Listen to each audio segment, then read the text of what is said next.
guys, welcome to the Disney Therapist Podcast. I am Tyler, your host, and I'm here with Alan. Mm-hmm. The other host. The other host. I don't know. You know what's actually going through my mind? Because we batch these. We record multiple ones at a time. We did not introduce ourselves in the last one. No, that was going through my head. Same. I did remind people to subscribe and like and check out the show notes. But we didn't introduce ourselves. So I'm Tyler. I'm Alan. And this is the Disney Therapist Podcast, a podcast where we break down Disney movies, themes in Disney movies, themes in mental health. So anything that affects your psyche, your soul, your consciousness, we like to dissect it because we're therapists and we would do that in session. So we wanted to share that with you. We do that when we hang out. Yeah, we do that all the time. We have no tagline yet. We just started this. This is our 6th episode now. It was originally 5th, but we split the last one into 2 because we went long. Yep. Which is okay. Yes. So with all that, we have show notes. I break all this stuff down. You can find it at thedisneytherapist.com/episode 6 for all the information. Anything we reference in the episode, I go through. We label it all out. I put out show notes. Anything we talk about that's outside of the Disney Therapist Podcast, you can find all there at the show notes. So today, we're going to talk about Star Wars. And we're only going to... So, we're not talking about the series or all the movies. We're talking about the original Star Wars, Episode 4, A New Hope, which was just called Star Wars when it first came out. So, we're going back with that.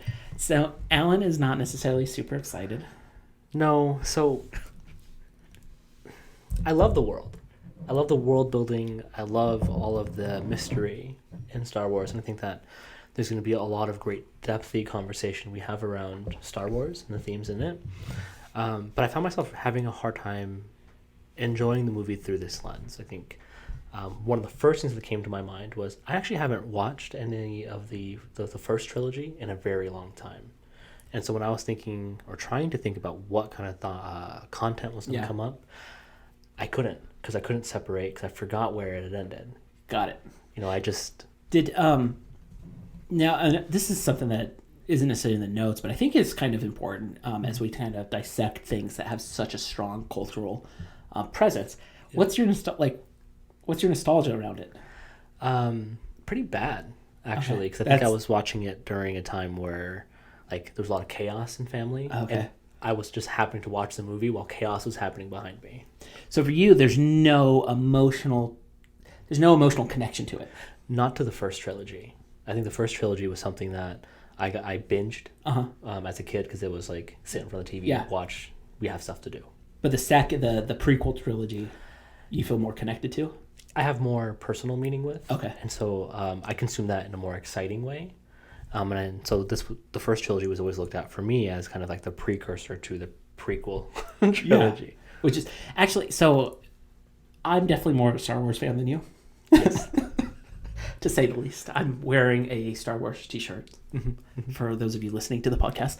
No, I think that actually speaks volumes, and I think that's an important piece because the Star Wars fandom can be known as being really toxic, right? There's a lot of negative sides to that. Mm-hmm. And I think some of that is rooted in the nostalgia factor, right? So I can imagine my parents were in their early 20s when the original series came out, right?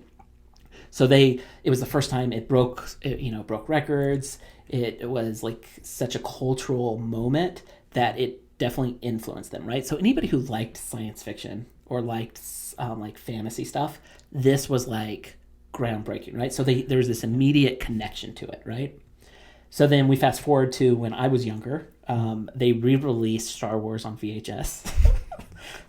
No edits, nothing. It was just they released it on VHS, and it was like the first time they had released them really on VHS, as a box set. Yeah. And that was the first time I was introduced, and I might have been 10, right? Yeah. So, but it was something that my neighbors had, and my dad went over and we watched it at the neighbor's house, and that was the first experience I really had watching it. And I don't even remember watching all of it, but there was this connection with this is important to the family. Yeah. So then it became something that we enjoyed. And then I remember right around, it was like the late 90s, early 2000s, they George Lucas re-released with all the special edits, right, in theaters.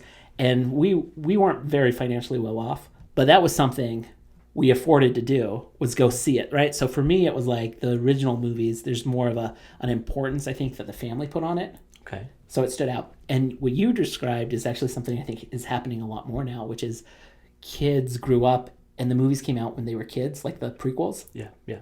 So there's this like nostalgia to the prequels versus like for me, I look at the prequels and go, they're not nearly as good as the original. They are, right? When I look at them subjectively, like yeah, they're all about the same. They're all kid movies. They're all okay. They're not great groundbreaking movies, but there's so much emotional stuff projected into it. So that's where I could see you like the prequels a lot more, because they came out at a different time in your life, so you're connected in a different way than like the originals, which you just watched to kind of get through. Yeah, and I think that really pays respect to something that we were saying as we had kind of cued this one, was I had kind of said to you that what really sticks out to me are more of the themes, like of how I view the characters, because that was something that I could get behind, as I rewatch it. Absolutely. And I think this is actually going to be happening with the newer trilogy that just came out, right? Because there's a lot of, well, it's not as good, or you're breaking the characters through this, and it's something we spoke about in one of the previous episodes, that we project our hero stuff onto the characters, and then as the characters change and they don't change the way we expect them, we get a bad taste in our mouth. And that, I think, happened a lot. Plus, all the kids that watched like Clone Wars that were like young, and then like these movies, are going to have a very different relationship with it. So I think that long term, every generation is going to feel connected differently to the story, and it's going to be really hard to be connected to the overarching story in a really emotional way right now. Maybe 10 years from now, we'll all feel slightly different about like maybe this Skywalker saga. Yeah. So I think that's just a piece that comes out from me. Another thought I had beforehand was, I'm actually listening to a book on Joseph Campbell right now. Yeah. Well, it's more of an audio presentation where it's him actually talking and processing like myths and stuff, and they were filming it at Skywalker Ranch. Okay. So I was like, oh, this is going to be perfect for this episode. He really liked Star Wars because it's taking myths, it's taking stories, and it's putting it in the new unknown. Because most of the time we use myths to explain things about human nature, but we have to do it in a way that's unknown. Yeah. And there's nothing more unknown than in a galaxy far, far away, like a long time ago. Right? That is the most unknown space we could go. So all the classic Arthurian myths or Greek myths can show up now in this whole universe, which is what you're finding yourself attracted to. Yes. Because it's so far away, right? So, and it fits with like, it can, and that's where I think science fiction and fantasy are so amazing, is because they can talk about real world things in a very concrete way that has nothing to do with the real world piece. Yeah, it's much easier to project onto something that we have no frame of reference for. Yeah. And so that's where, right, not having a personal relationship with the Star Wars series allowed me to really tap into what I was feeling and what themes maybe I thought things represented, instead of, right, I remember in the newest trilogy, the first movie, how split people were on it, because we saw such a departure with characters that we weren't able to objectively look at what story was building, what was going on. Yeah, absolutely. Did you have any other prior thoughts before we start to dive into A New Hope?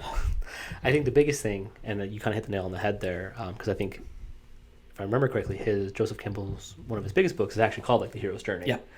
And so that was the first thing that came to my mind, was that this is the hero's journey. And we see it in multiple characters. We see it in Luke, we see it in Leia, and we see it in Han. And it's interesting to see how three main characters can fit into one story. Because we typically start with, this is the main character and here's all the supporting characters. And I actually felt that all three characters shared their own arc. And I think it was really important to try to call that out. And so kind of as we're going through it, I felt like Luke gets called to action. Leia, I feel like they do her a little bit of injustice. I think that just this is more about the culture and the time, that she's portrayed as a damsel in distress, but she's kind of the character who's being called to moral injustice. And then Han, which I want to dive more into as we kind of continue to talk. I think he is the ambivalent character in this, that he can go either way. Yeah. And it's interesting to see how his character unfolds. Absolutely. So let's just jump right into the movie itself. And I think it's interesting that you talk about how it feels like all three of those characters are all on the same journey and moving at the same pace. But we don't start on any of them, right? Like the first, I think it's 5-10 minutes of the movie is just about the droids, which was done on purpose, right? Like George Lucas designed the movie to have us connect emotionally with these characters, the child's toys, if you will. I think it represents like the innocence, right? Because there's such an innocence to them that we start off that way. I think also the fact that like Darth Vader comes in, he's so menacing. And as we were watching him, we're going to jump around a little bit this, but so Darth Vader comes in the ship, and I think that's where the Rogue One did a really great spot, like intensifying that now. Yes. But sticking with just A New Hope, like Darth Vader's so scary, and I think he's such a big villain because we don't know anything about him. Like he gets no character development. There's nothing that he does that's actually scary. He's not really the villain of the movie. Like he's just there. And it's hard, right? It was so hard to separate that when I watched it. And if you look at my notes, there's a lot of little commentary about, I wonder if this was like intentional. Your comment, right, like, of how it opens, we don't start with any of the characters. My mind was immediately drawn to, well, how do we know who's good and bad? Right? Both sides had very just kind of synchronistic looking characters. Like they all look like this, they all look like that. And it's funny that you bring up the droids because that's how we know. Yeah. And something that came up to my mind was, they awkwardly walk through the battle scene. Yeah. No one's getting shot at. No one's getting hurt. It's just they walk through. And I think that what that kind of shows us is we give plot armor to characters that we're supposed to follow. Yeah. And I think that really gets highlighted in our next scene when we see, R2-D2 receiving the message. And then the chaotic scene, which is supposed to make us feel anxious, right? Like we don't know what's going on. We're supposed to be on the edge of our seats looking and paying attention. So we're given the plot armor. We are shown this, the droid and being questioned, and then Vader comes in. Yeah. And then that's where, he's literally clothed in black. And at that point, you're like, ooh, he's the bad guy. Yeah. And so the movie kind of follows suit from there. And so kind of one of my questions as he's on this ship and he's looking for the diplomat, right? And it's not fair to include this in commentary. Did he know that Leia was his daughter at that point? Because he's so connected to the Force, right? I think we could assume no. Yeah. As we can continue to follow, and he literally is faced with her.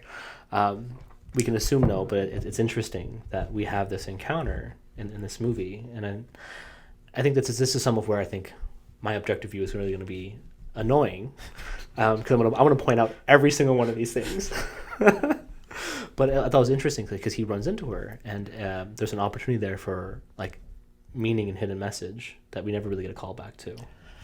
Yeah, well, and I think if we're looking at like how we can look at stories and figure out like how stories teach us about ourselves, right? Yeah.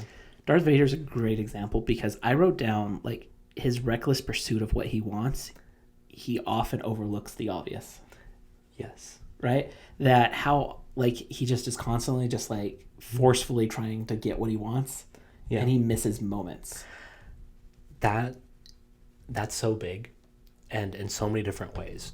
Because in this context, we talk about complexes. Yeah. Essentially, so explain what a complex is real fast. Yeah. So a complex, I think, is a part of us that gets fixated.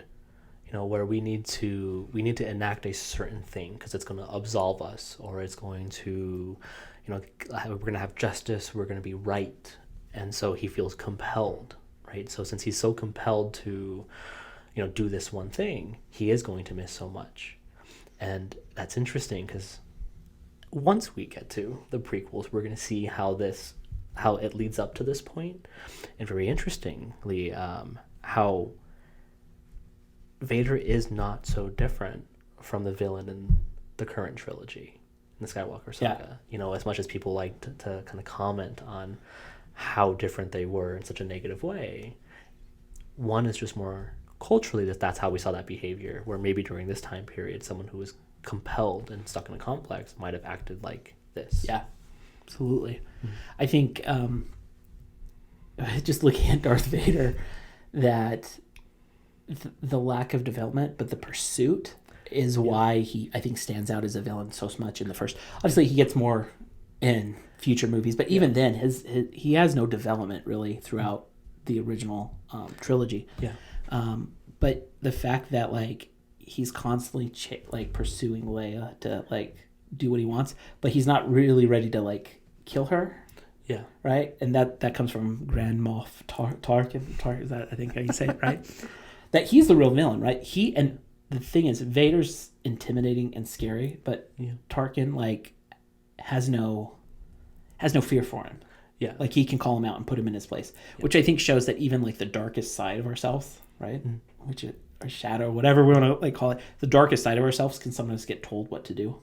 It's being compelled by something else. It's being compelled by a deeper, maybe more archaic force, right?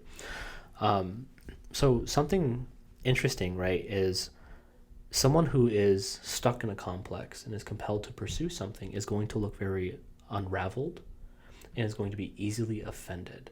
And we definitely do see that. So his character development isn't as rich and narratively driven like some of our other characters, but I think that they do a good job of concretizing what we're supposed to see from him. Yeah. So when we see him get his pursuit is getting challenged, his ideology is getting challenged. What does he do? He force chokes somebody, right? He is unable to hear the criticism from somebody else because that fractures his ego.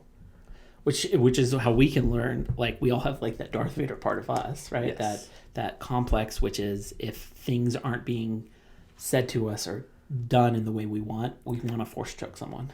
Yeah, when we don't have the resilience to hear someone's commentary criticism and to either discern who's saying it or to accept accountability, we can lash out.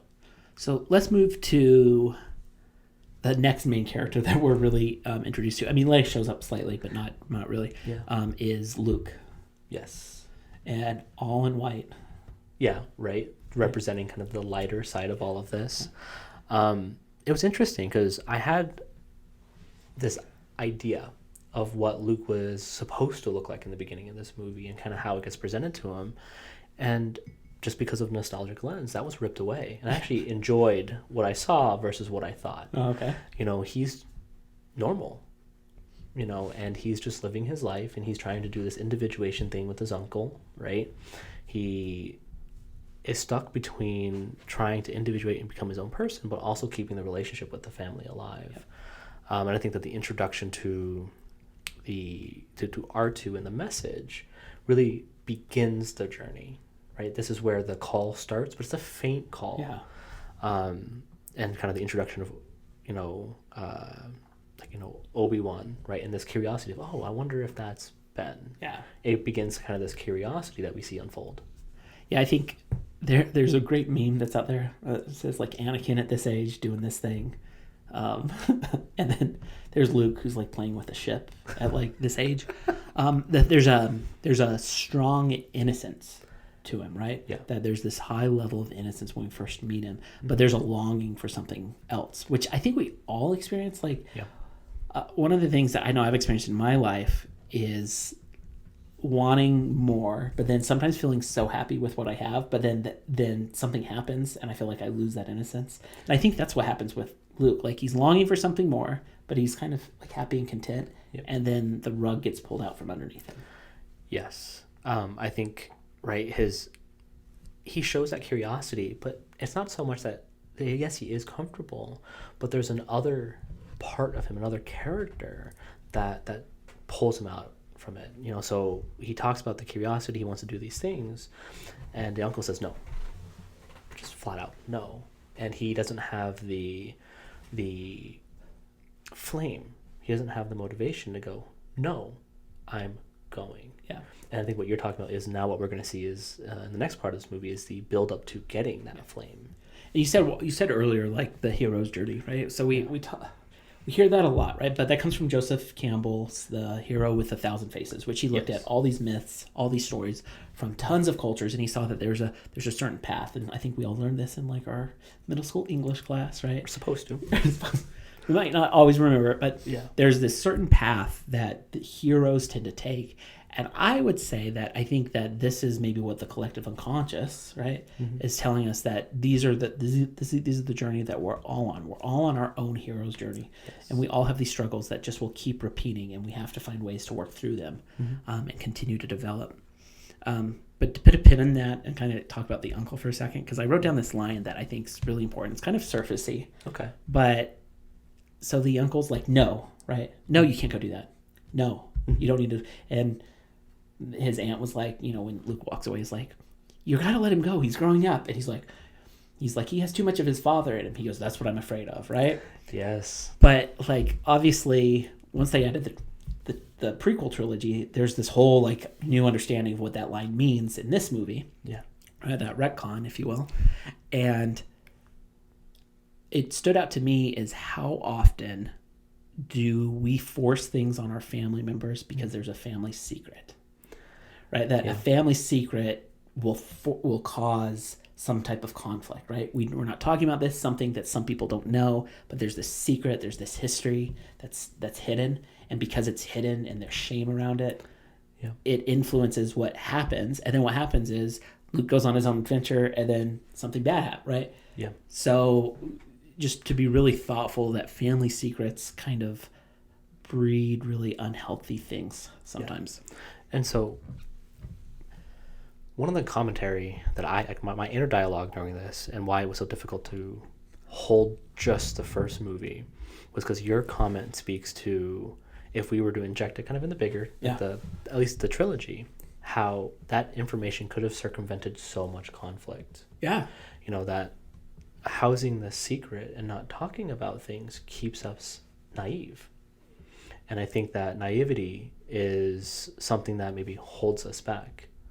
Because when we don't have this information, we don't have this reality, we can't engage with it. Right? When we are only in fantasy, because that's what we're seeing with Luke, is he has all these fantasy, but he is not given the details of why or what it's going to take to traverse this space. And so we see him have the call to action multiple times before he actually takes it. We see it with the initial message with the R2-D2 bot. Yep. We see it with his uncle. And then he is curious enough and he is motivated enough to hunt down R2 when he leaves. But even then, they're already traveling, right? My mind goes to, well, fuck, I'm already out. Excuse me. We're already out. This is not an explicit podcast. My bad. We're already out. I might as well. Yeah. And fortunately enough, we see it come to fruition, but not because of him. A lot of this, up until this point, a lot of the motivation is external, which is why I think we call it the call to action, because there's people calling out towards him, calling him. Well, and he's forced into action. At no point is he actively choosing to lead into the action, because the only reason he was just going to drop Obi-Wan off, right? And okay, go get at it, and I'm going to go back. But then once everything happens, he goes, well, I have nothing else to do. Like, he's not, he doesn't choose, right? He actually doesn't choose action until he sees that Leia's in prison, right? He then chooses to go break her out. Kind of. And I think that this might just be our personal opinions on how we see a call to action. Because I think that at any point he could disengage. Yeah. And I think that with the new information he's given, so what's happening is his naivety is being fostered, and he's being given more information about the world and himself and capability. And it's happening a lot. And at each intersection, he goes, curious, tell me more. Yeah. Right. So when he ends up, meeting Obi-Wan, he's being ushered to keep, let's go this way. But he can say, no, I'm going home. He can stay stuck. Yeah. So I think something that I found important about Obi's character, Obi-Wan, is he's the mystic. Yeah. And boy, does he really fit that image, right? He's shrouded in mystery. He's wearing a robe. He's a hermit. So he has all of these archetypal energy of being kind of a magician or a mystic.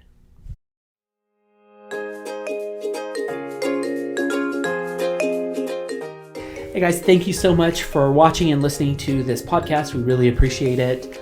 Go and make sure you hit the subscribe button and leave a review. on your favorite podcast player, because that really helps the podcast grow. And if you leave a review, you can go to the disneytherapist.com/review and see ways to earn a free prize because of you leaving a review. And with that, we are going to get back to the show.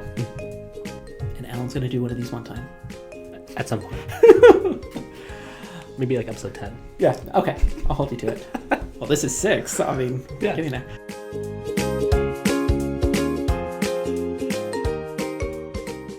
Yeah. Okay, so you just talked about archetypes. Yeah. And I think that's a great space to jump into. I think that, okay, before we jump into archetypes, you also said something about like the hero's journey. And one of the things that Joseph Campbell talks about that I think's true about like our own journeys is we lose naivete as we go, but we have choices. That there's the reluctant hero, right? And then there's the active hero. Mm-hmm. And Luke falls into the reluctant hero, right? Yes. Which is kind of what you're describing. So it's and I might have used the wrong language when I was describing that earlier, right? Which is sometimes we're pushed into the adventure, right? We're pushed into change, or we actively choose change. And in the way that shows up for our life is we, like most of the time, like people don't come to therapy until they're pushed into it, right? Yes. There's something I can't handle. There's conflict in my relationship. Something's going on. Very few of us generally actively seek out like therapy or growing in that way, because we usually only are reluctant heroes. So there's something really powerful about saying, I need to go on a journey. Mm-hmm. I need to focus on what I'm maybe naive about, because we don't know we're naive when we're naive, right? Yeah. So to really take on this like hero journey, right, activating the hero archetype inside of us, we have to then say, like, how do I learn? How do I challenge myself? How do I grow? What things do I need to do to put myself out of my comfort zone? Yeah. It's really challenging. Yeah, there's a threshold that has to be crossed there. Yeah. And so before I jump into that, talking about archetypes, archetypes, they're like this archaic energy that we tap into. It's a way for us to understand things. So there's symbols that we use to describe something. So when we talk about a hero, right? Yeah. If I say Luke, you have an idea of what Luke is as a hero to you. And so the archetypes help us identify with maybe certain paths and certain narratives that we're seeing either in ourselves or in others. This is like super depthy therapy right now, right? Yeah. Which is saying that there's this collective story we constantly are telling ourselves. And as a society, we're repeating a lot of these stories, and some of the things that we've learned about like our humanity get passed down and passed down and passed down. Mm-hmm. And they show up as characters, right? That's why, I talk about like there's no new stories under the sun, right? Everything's just a repeat. Yeah. We see that a lot in Star Wars, like these themes repeat. That was a big thing George Lucas was repeating themes. Mm-hmm. And that archetypes are a very specific type of character that shows up. And the reason why there's so many different archetypes is because there's so many different shades of humanity. Yeah. But that's why if you're listening to this, you're attracted to certain characters, right? Yes. There's certain characters you like, and there's certain characters you don't like. And if you really think about it, themes show up in the characters that you like. That's because there's something archetypally within those characters that also resonates within you. And arguably why we hate when a character seems to take a turn. Because their archetype changes. Something doesn't align, right? Yep, and we are maybe not necessarily ready for our own change.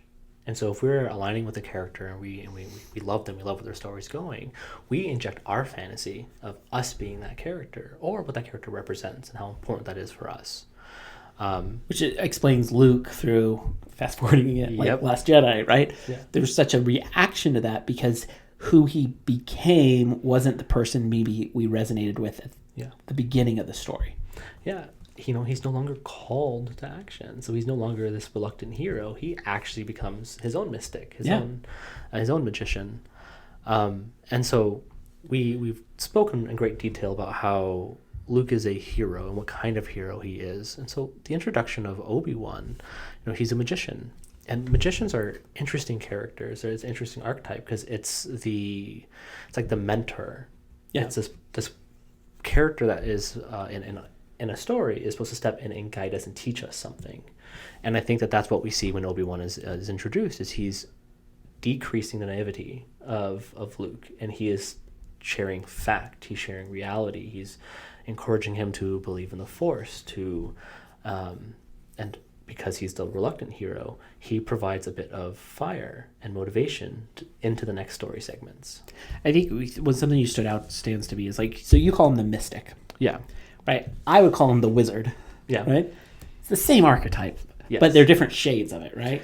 Yes. And that speaks, I think, more to like our stuff that comes up, because for me, it's like I've always liked the character and stories that shows up, gives some information, disappears, right? That's an important part of a hero's journey, having this mentor, this person showing up, teaching them something, and then leaving, right? Yes. And I think if we're going to continue just talking about his story for a second, that's absolutely what he does. So what he represents, or what he's able to do, is he's able to step in, he's able to impart knowledge to Luke. He primes him, is what he does. Yeah. He lights these fires and he goes, I wonder what this fire or this flame is going to turn into. And not something that I remembered, but when I was watching it, he makes an active decision to not get on the ship. It's not that he had to. He could have won that fight, jumped on the ship and been fine. But he actually looks over and sees that Luke is watching. And then he takes the hit and he disappears. Yeah. He knew that Luke had everything he needed to begin his journey, and that as the mystic, his journey was over. That he had grown, and how often, and I think whether or not you resonate with that, I would say you and I might resonate a little bit more. I tell my clients all the time when I try to explain this concept of like archetypes, right? Yeah. That as a therapist, I'm a mystic, right? Yeah. I'm a wizard, right? I'm going to come into your life. Mm-hmm. I'm going to like do my magic, Yeah. right? Which is like help you understand your emotions, have a new insight, or do something. Mm-hmm. And then at a certain point, I have to leave, right? Yes. This is not a lifetime relation. Like I disappear from your life, right? So in a way, I've always been drawn to the Obi-Wans or the Dumbledores or the Gandalfs, right? Yeah. Though that type of energy, because they always have to leave. They have to disappear. So we're thinking about archetypes, and we're progressing through the movie. I think it's a perfect time to introduce Han.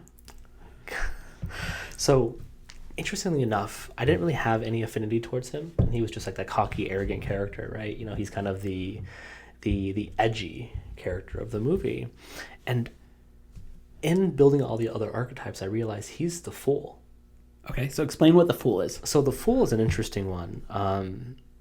The way that I see the fool is it has the most potential for growth.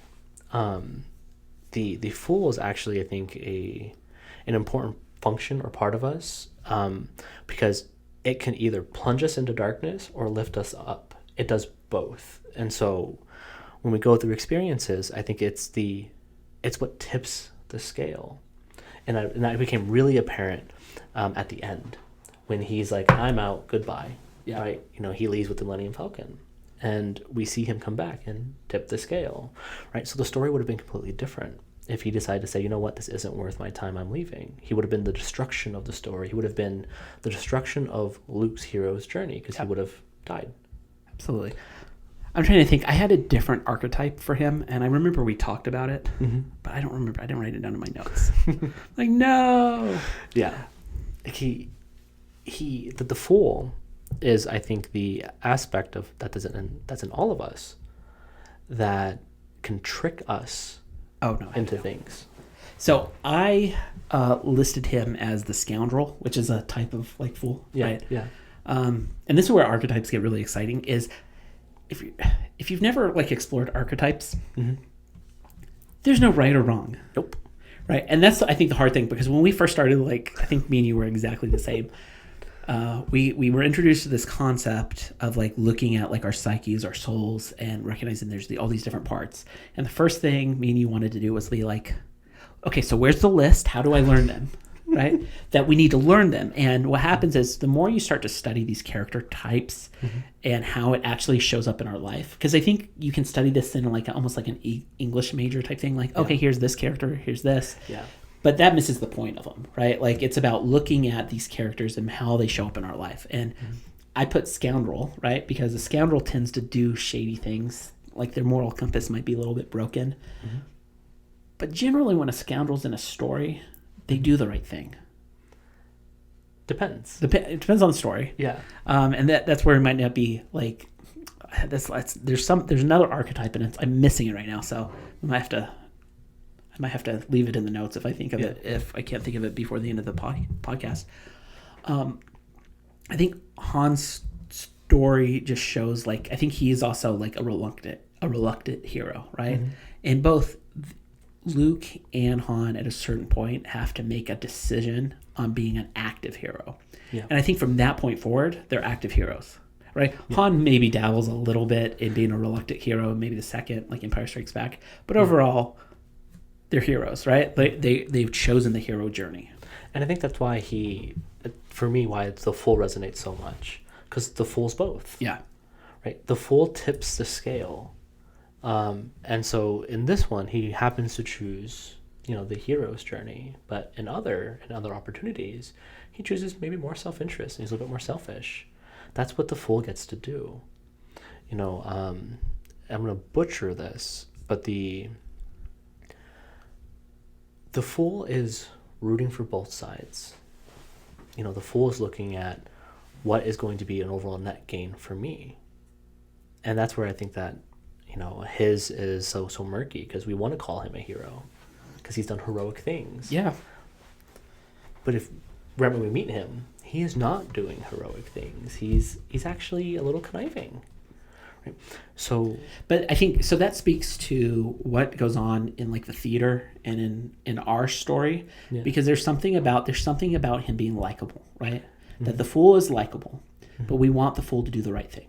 Yes. Right. So at the end of the movie, there's this release when he shows up. There's this like clap and everything else that it's like, yes, like it's this energy of like, yes, you're choosing to move past the Fool and move into the hero, which is something that I think we all have to do, right? We all are a fool in a way, right? We all have a struggle of maybe not accepting our journey and we stay stuck. And let me throw this at you. Yeah, go for it.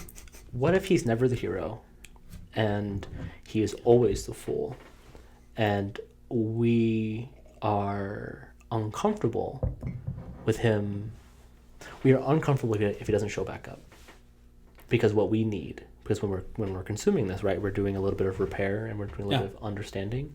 Maybe we need our Fool to be a hero, and so we love that Han the Fool shows up in that way because we're not showing up that way, and our Fool's not showing up. Yeah, that absolutely. Way. No, I think that's exactly right. Like we all have, there's certain archetypes that we'd say we all have, right? Yeah. The flavor might change a little bit, right? We can define it maybe a little bit differently, but we all have this part of us that's maybe a little bit, we make poor decisions, or we do what feels good in the moment, or we do what's best for us. But a lot of the times, I think we want to show up in the right way. So when we see that in movies, it resonates with us. When somebody who is more morally ambiguous, like we don't know where they're going to go, but then they show up and do the right thing, there's something really powerful about that. Yeah.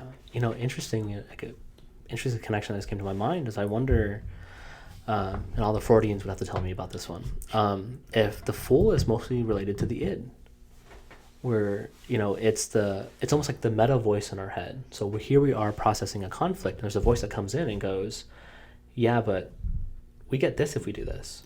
Explain what the id is. So the id, I'm going to do a very because I don't know the depth of like the id, but the id is always called like the pleasure center. It's the maybe immature. It's the part, what feels good in this moment, I'm going to do it. Yeah, it's the pleasure principle in our mind that says that everything that we do is pleasurable is run by the id. Like the id wants to fight for everything that makes us feel good.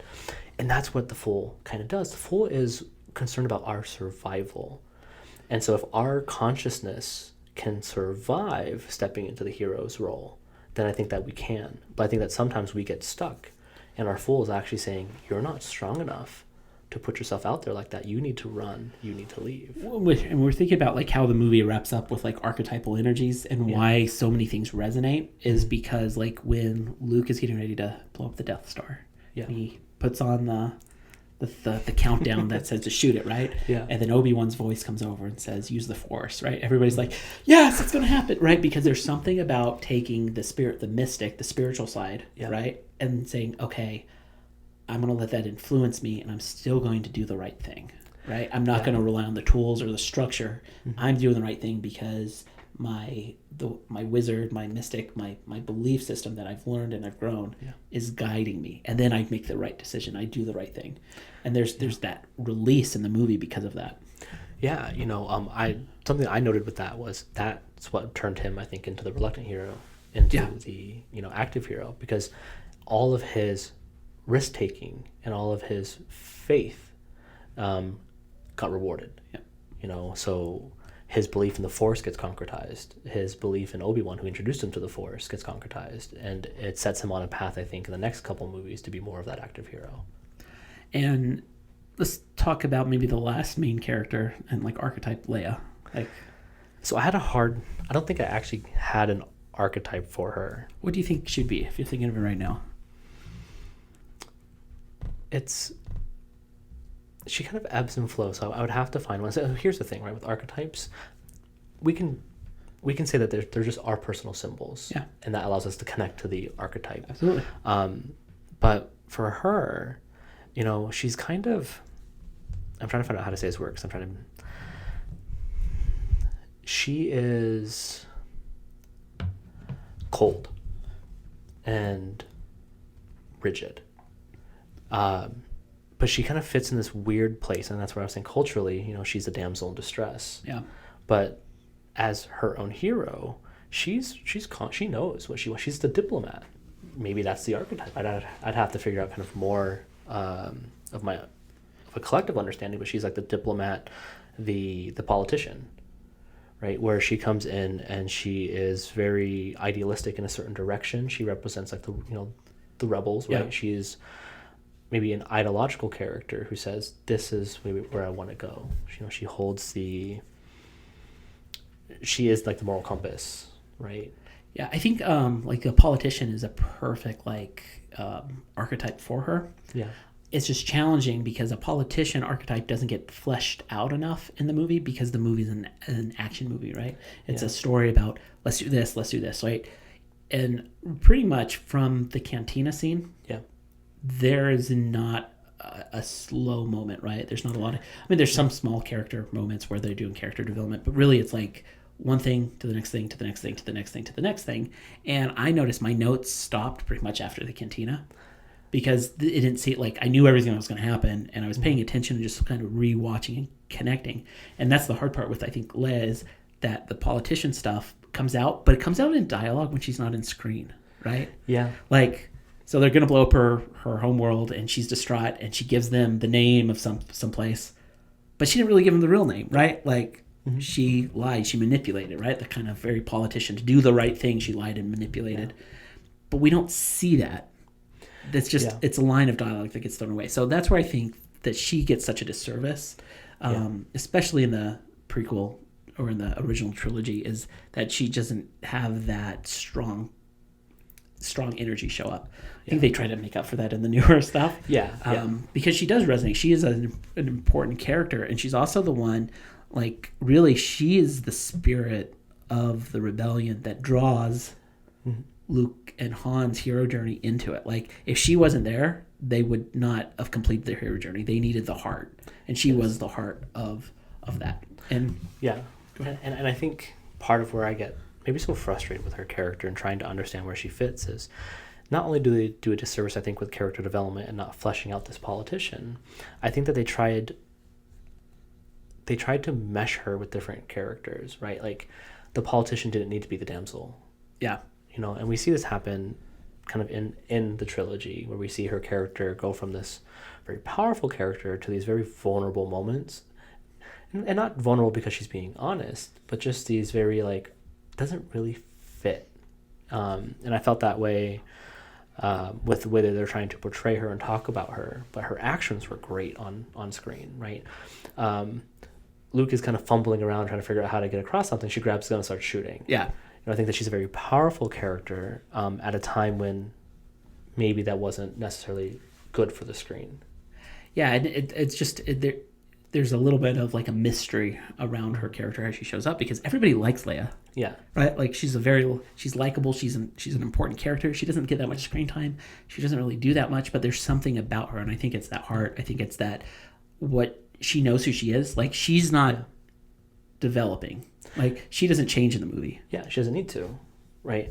And I think so. What we're talking about is the fantasy of the character, maybe not what's on screen, but how we let the fantasy live in us. And I think what I'm really dancing around is I think that the film's a little bit misogynistic, right? I'd say it's very misogynistic. Yeah, right? And so I was trying to dance around it, but I think that there's a TED Talk. I'll link to this in the show notes. Yeah. Right? Have you seen the TED Talk where the guy talks about women role models, which is. Let's just preference, like, we're two guys talking about this. So, like, this is obviously not necessarily, like, we're not experts in any of this. But, like, there was a really great TED Talk where he talks about, like, his daughter and how he wants to, like, have influences. And he compares The Wizard of Oz to Leia. Okay. Because Dorothy kind of goes on this whole journey about, like, she's the hero. Like, she's doing everything versus Leia isn't. Right, so I'll link to that so you can go check out the show notes so you can watch that because I think it probably better articulates than what we can articulate, which is the place where we may have got stuck when we were watching this about trying to like pull themes out because I feel like there's such a disservice to her in the movie. I think that what you're talking about is referencing kind of maybe our last podcast episodes is how I lost it, it's gone, but we were talking about okay, yes, thank you. How Wreck-It Ralph 2 overtly calls attention to their Disney's issue with princesses in the past, where they were jesting at how all the princesses need to be saved, and how there was like a shift lately where princesses have equal or more power than some of their male counterparts in the shows, and it kind of helps to kind of bring back the equilibrium or rebalance it. Yeah, absolutely. And that's definitely what I think I was lacking or missing from this movie was Leia not having more of that her archetype and it getting muddled with this is the archetype and maybe this is how we're going to show the character.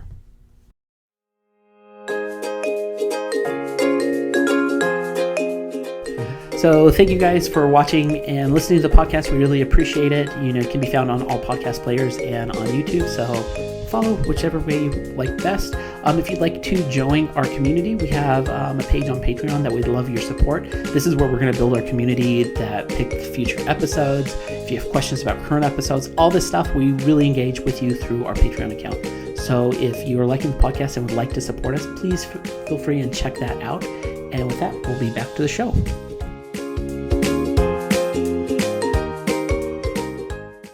Okay, so maybe on that note, like one of the things we've realized about this is Star Wars, A New Hope. Hey, just Star Wars, right? It's the first one. Is such an important movie in our culture and everything else. One of the reasons I think we spent so much time today talking about archetypes is because the movie is filled with themes and myths and archetypes, right? Hero's journey, the fool, the mystic, the hero. So we spent a lot more time there than talking about politician, right? Then we've normally would talk more about like stuff that happens. And we both kind of have agreed like out of the podcast that like this is a hard movie for us to like dissect because there's so much action that not a lot of stuff happens and it's hard for us to tap into that. And it could be because of maybe the age of the movie, because we've really not done older movies yet. I don't know if that will be the case with everything. Not sure. So kind of like as we just kind of wrap up towards the end of the podcast here, what really stood out? Like what overall themes do you think is important when you're watching this movie? I think it is, right? So thematically, I think one of the important things is just like how we are struggling to concretize anything. I think that's because we're not supposed to. I think that's because the best thing that we could do is create a dialogue about archetypes, themes, and characters and allow people to project their symbols and their meaning with these characters, just like how you and I have different terminology, right? Mystic versus wizard. I think that it's important for everybody to be able to do that with these characters because they're going to resemble something a little different for everybody. One of the things that we didn't get to that I want to talk a little bit about, and I think it's hard to talk about it because everybody, once again, sees it different. What is the Force? Oh, yeah. I have a lot of Force stuff, too, that we totally skipped over. Yeah, so I just started on two simple Okay. notes, and I said, is the Force the collective unconscious? I wrote the same note down. Or is the Force quantum mechanics?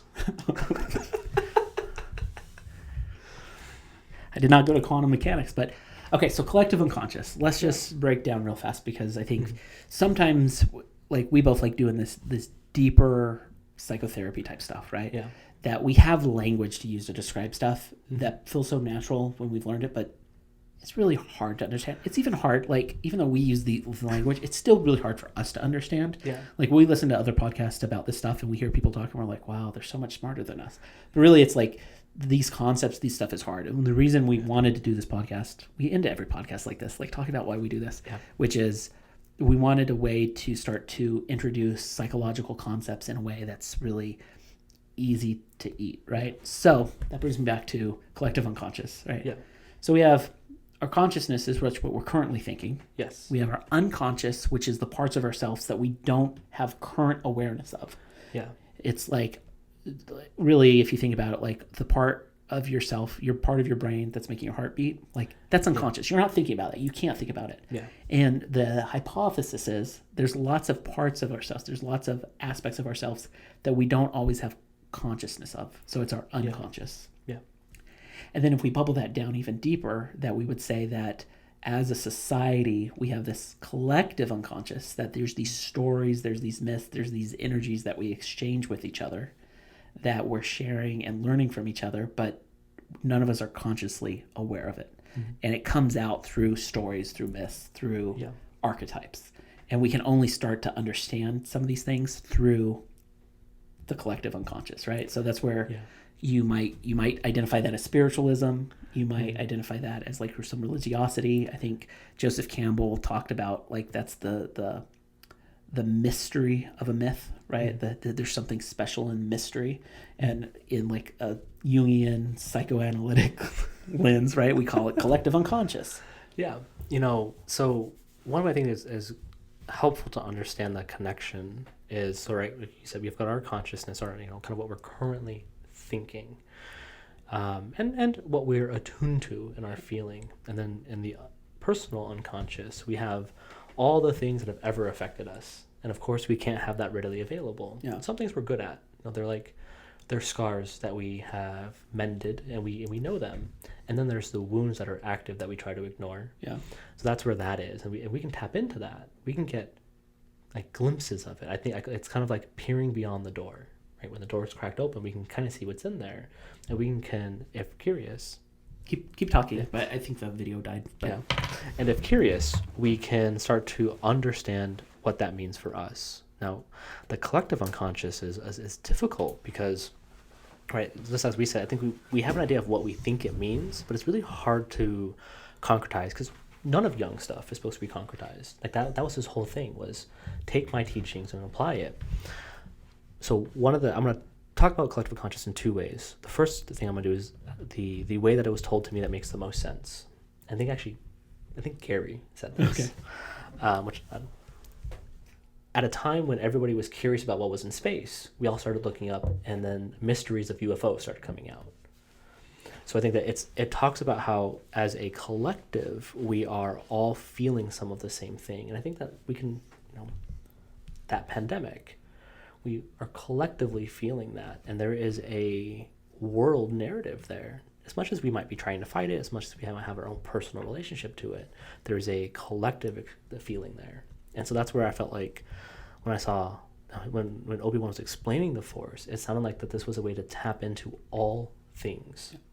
And so that's where I was asking, is it a collective unconscious? Because we're tapping into it, and we're maybe feeling the things everybody feels, right? When the planet gets destroyed, Obi-Wan feels it. He feels a collective shift in the world. That maybe one of the lessons we could learn is if we can tap into the collective unconscious, if we can pay attention to patterns, if we can pay attention to stories, we can then start to feel things in a whole new way because we can tap into it. We can feel the Force. And maybe not just stories. Maybe that's actually calling attention to us needing to be aware, which would be actually really symbolic for this movie, because what we were talking about earlier is Luke started off unaware and became aware, and how that turned him into a reluctant passive character into an active character. Absolutely. And what that really kind of teases into, that big buzzword that I think we throw around, I think that it always just kind of gets thrown around, but quantum mechanics, right? It's the way that I express it and the way we talk about it, especially with Jung's work, is Jung was really curious and fascinated by it because it was the same thing. It was like this idea of, once I raise awareness to something and I put deliberate effort into it, it seems to come my way. And the Force is a beautiful representation of that, because it's once I've increased my awareness and I allow myself to tap into it, all of a sudden I have this ability to affect change. Yeah, absolutely. If you're watching this on YouTube, sorry, we lost the video because my battery died, but you're still gonna have the audio, so that's good. I didn't want to cut you off with that, but no, I completely agree. I think the Force is like the collective unconscious. It's reaching out. It's a great way to understand that there's something between us all. Yeah. And I think even too, when you think about like the pandemic stuff, it'll be really interesting to see how media, how stories, what we focus on over the next 5 years will shift, right? Because every time something major happens in the world, like the stories we tell reflect that. Yes. Because it's like humanity is trying to learn a lesson, right? And that's, for me, a lot of times when we talk about collective unconscious or the Force, like it's a grander scale, right? Sometimes it might not apply to us directly, but it's grand. So then I'm always curious about like, how can I learn from these grand things and apply them to my life? Yeah. Yes. I think that's... You're like, well said. Absolutely. Well said. Well spoken. Yeah. So overall, I mean, I think we really enjoyed Star Wars. I found, as we were talking about it, is I'm literally watching all the Clone Wars right now because I never watched it. So my mind kept going back to like Clone Wars stuff. Yeah. Which I think is rich stuff. It will be interesting if we do more Star Wars episodes to see how it might show up if like Empire Strikes, like, will they feel any different?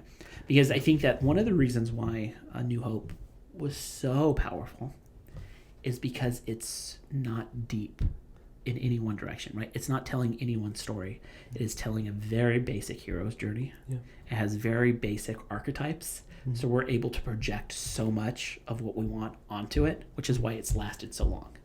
Yeah, it's that canvas for everybody to process and also to connect, right? Because two people can come together, talk about Star Wars, and never get into their personal unconscious about it, and still have the same conversation. And I'm starting to even hypothesize. Maybe this is something we'll have to like really dissect and research or do whatnot. But a lot of the movies that I think we've already picked on our list and the ones we've talked about, the only other one that we've currently published a podcast on that is standing out is Toy Story. Yeah, is sometimes there's these really great movies that stand out culturally, but then in rewatching them with this critical eye, we're realizing like the depth of the story isn't that depth. Like it's really light, but the reason I think it resonates so much is because we project so much onto it. Yeah, which I think comes to the bigger point of maybe today's episode, which is find the stories that you feel most connected to because they're telling you something about you, right? We're projecting stuff onto it, not that it's